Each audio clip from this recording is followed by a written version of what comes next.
नमस्कार दोस्तों, एडुमन चैनल पर आप सबका बहुत बहुत स्वागत है। आज की इस क्लास के अंदर हम पढ़ेंगे न्यूट्रिएंट्स के बारे में। कल की क्लास में हमने पढ़ा था कार्बोहाइड्रेट के कौन कौन से टाइप्स होते हैं उनके बारे में। आज हम पढ़ेंगे कार्बोहाइड्रेट के कौन कौन से सोर्सेज हैं और कार्बोहाइड्रेट के फंक्शंस क्या क्या हैं। तो चलिए करते हैं आज का सेशन की शुरुआत। Sources of carbohydrate. कार्बोहाइड्रेट के सोर्सेज कौन कौन से हैं? सीरियल्स के अंदर आ जाएंगे हमारे वीट, राइस, मिलेट्स, मेज, पल्सेज, लेंटिल्स, यानी कि जितने भी हमारे सीरियल्स हैं उन सब में कार्बोहाइड्रेट पाया जाता है। इसके अलावा जो रूट वेजिटेबल्स है जैसे कि पोटैटो है, स्वीट पोटैटो है, बीट रूट है, ट्यूबर्स है, इन सब में भी कार्बोहाइड्रेट जो है वो पाया जाता है स्टार्च के रूप में। शुगर, जेगरी, हनी और ड्राई फ्रूट्स में रेजिन, फिग्स, डेट्स, एप्पल्स, ये सारे के सारे जो है कार्बोहाइड्रेट के अच्छे सोर्सेज माने जाते हैं। नेक्स्ट है फंक्शंस ऑफ कार्बोहाइड्रेट। कार्बोहाइड्रेट के कार्य कौन कौन से हैं? सबसे पहला काम है कार्बोहाइड्रेट का सोर्स ऑफ एनर्जी प्रोवाइड करवाना। कार्बोहाइड्रेट जो है हमारी जो टोटल एनर्जी की रिक्वायरमेंट है उसका 55 to 65% जो एनर्जी है वो हम कार्बोहाइड्रेट से लेते हैं, यानी कि कार्बोहाइड्रेट एक तरह से मेजर सोर्स है एनर्जी का। Carbohydrate are least expensive source of energy to the body. Carbohydrate जो है वो सबसे सस्ता साधन है एनर्जी के लिए। Indians consume large quantity of cereals, most of the requirement of energy is met by carbohydrate.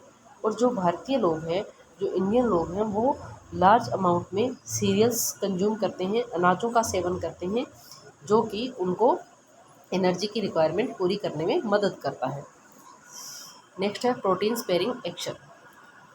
Protein sparing action का मतलब होता है कि प्रोटीन की बचत करना। प्रोटीन की बचत कैसे होगी? क्योंकि प्रोटीन जो है उसका मुख्य कार्य है बॉडी बिल्डिंग करना, सेल्स, टिश्यूज़, ऑर्गन्स की मेंटेनिंग करना, उनके बिल्ड करना, टिश्यूज़ बिल्ड करना। लेकिन अगर हम डाइट के अंदर कार्बोहाइड्रेट प्रॉपर अमाउंट में नहीं लेंगे तो प्रोटीन जो है वो एनर्जी देने का कार्य करने लग जाएगा, तो इससे उसका जो मेन फंक्शन है वो डिले हो जाएगा।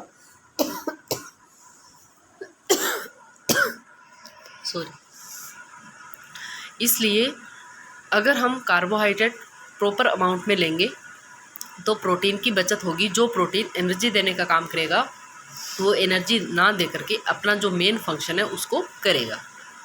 तो चलिए देख लेते हैं।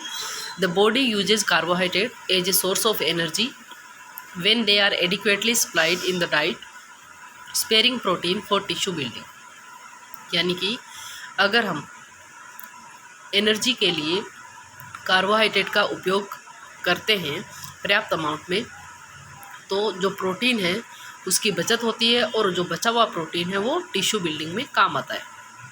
If diet does not supply adequate calories from carbohydrate, the dietary protein is oxidise as a source of energy.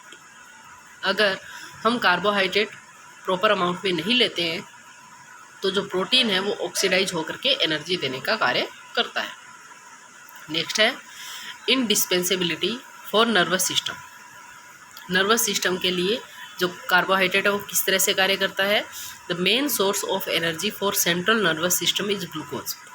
हमारा जो सेंट्रल नर्वस सिस्टम है, हमारा जो तंत्रिका तंत्र है जिसको हम केंद्रीय तंत्रिका तंत्र बोलते हैं, उसमें एनर्जी का मेन सोर्स है ग्लूकोज। और ग्लूकोज हमें कहाँ से मिलता है? कार्बोहाइड्रेट से। क्योंकि कार्बोहाइड्रेट जो है चाहे वो डाइसेक्राइड हो, चाहे पॉलीसेक्राइड हो, चाहे मोनोसेक्राइड हो, हम डाइट के द्वारा लेते हैं, उसका डाइजेशन होता है और डाइजेशन के दौरान जो कार्बोहाइड्रेट है अपने सिंपलर कंपाउंड ग्लूकोज में कन्वर्ट होता है और ग्लूकोज ही हमारी पूरी बॉडी को एनर्जी देने का काम करता है। Prolonged hypoglycaemia can lead to irreversible damage to the brain tissue.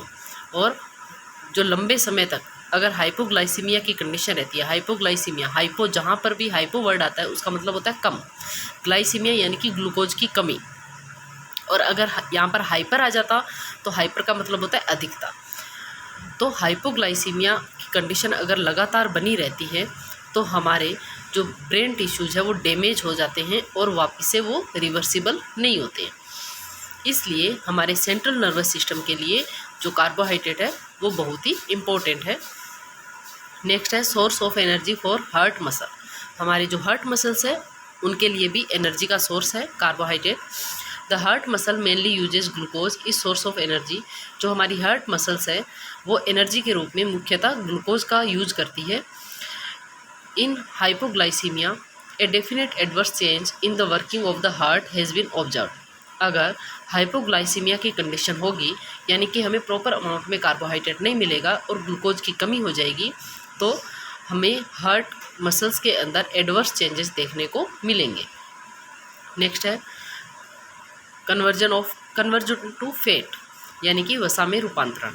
जो कार्बोहाइड्रेट होता है, अगर हम एडिक्वेट अमाउंट में ले रहे हैं तो हमारी बॉडी को जितनी एनर्जी चाहिए उतनी एनर्जी प्रोवाइड कर देगा, और उसके अलावा जो एक्सेस में कार्बोहाइड्रेट होएगा वो फैट में कन्वर्ट होकर के हमारे बॉडी के अंदर एडिपोज टिश्यूज़ के रूप में जमा हो जाएगा।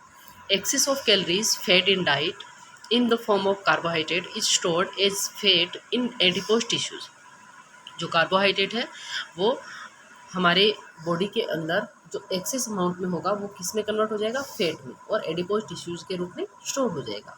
When the body is in need of energy it can be released from the adipose tissue.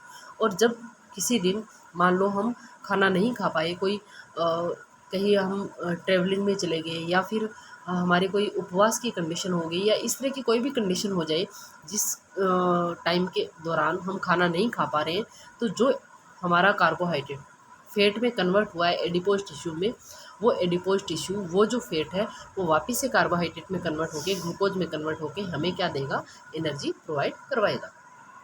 Next है promotes growth of desirable bacteria. जो डिजायरेबल बैक्टीरिया है उनकी ग्रोथ को प्रमोट करने का काम भी कार्बोहाइड्रेट करता है। जैसे कि लेक्टोज क्या है, एक तरह का कार्बोहाइड्रेट है जिसको हम डाइसेक्राइड की कैटेगरी में रखते हैं। लेक्टोज है several functions in the gastrointestinal tract. हमारी जो गैस्ट्रोइंटेस्टाइनल ट्रैक्ट है उसमें बहुत सारे फंक्शंस करता है lactose. It promote the growth of desirable bacteria. ये जो डिजायरेबल बैक्टीरिया उनकी ग्रोथ को प्रमोट करता है। Some of which are useful in the synthesis of B complex vitamin. और ये जो बैक्टीरिया है, जो डिजायरेबल बैक्टीरिया, जो हेल्दी बैक्टीरिया है, जो हमारे लिए ज़रूरी है, वो हमारी इंटेस्टाइन में पाए जाते हैं, तो ये बी कॉम्प्लेक्स विटामिन का सिंथेसिस करते हैं। Lactose also enhances the absorption of calcium. और इसके अलावा जो लेक्टोज है वो कैल्शियम के एब्जॉर्प्शन को भी बढ़ाता है।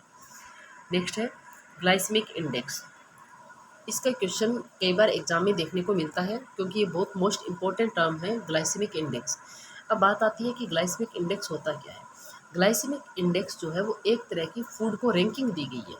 रैंकिंग किस आधार पे दी गई है कि भोजन करने के बाद में जो हमारा ब्लड ग्लूकोज लेवल है वो कितना बढ़ रहा है, यानी कि glycemic index is a ranking of food.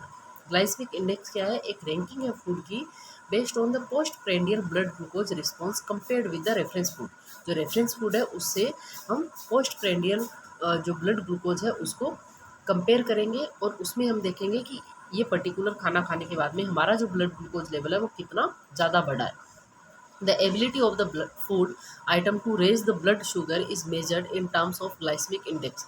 दूसरे शब्दों में हम ये कह सकते हैं कि खाना खाने के बाद में हमारे ब्लड शुगर को बढ़ाने की जो एबिलिटी होती है किसी फूड में, उसको हम इसमें मेजर करते हैं, ग्लाइसेमिक इंडेक्स के अंदर मेजर करते हैं। जो ग्लाइसेमिक इंडेक्स फूड है उनको हमने 3 कैटेगरी में डिवाइड किया है। High glycemic index food, moderate glycemic index food, low glycemic index food. High glycemic index food कौन से होते हैं? Sugar, syrup, honey, sports drinks, bread, cornflakes, rice, raisins, watermelon, potatoes, carrots. ये वो फूड होते हैं जिनको लेने के बाद में हमारा जो ब्लड ग्लूकोज लेवल है वो बहुत तेज़ी से बढ़ता है। फिर है मॉडरेट ग्लाइसेमिक फूड, इसमें आ जाएंगे grapes, orange, banana, sweet corn etcetera. और लो ग्लाइसेमिक फूड्स, बार्ले और cereals with bran, apple, pear, tomato, beans, milk etcetera. इसलिए जिनमें डायबिटीज़ की प्रॉब्लम होती है उनको लो ग्लाइसेमिक फूड जो खाने की सलाह दी जाती है ताकि उनका एकदम से जो ब्लड ग्लूकोज लेवल है वो नहीं बढ़े।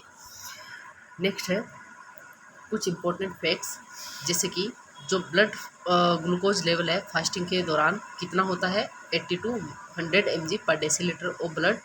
ये क्वेश्चन कई बार एग्जाम में देखने को मिलता है कि जो नॉर्मल रेंज है फास्टिंग ब्लड ग्लूकोज लेवल की वो कितनी होगी, 80 to 100 mg पर डेसीलीटर।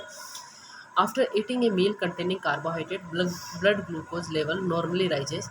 और जब हम खाना खाते हैं जिसमें कार्बोहाइड्रेट कंटेंट होता है तो खाना खाने के बाद में जो ब्लड ग्लूकोज लेवल है वो बढ़ जाता है और वो बढ़ करके 130 to 140 mg पर डेसीलीटर हो जाता है और बाद में खाना खाने के 2 घंटे बाद में वापस से ये अपने स्तर पर आ जाता है।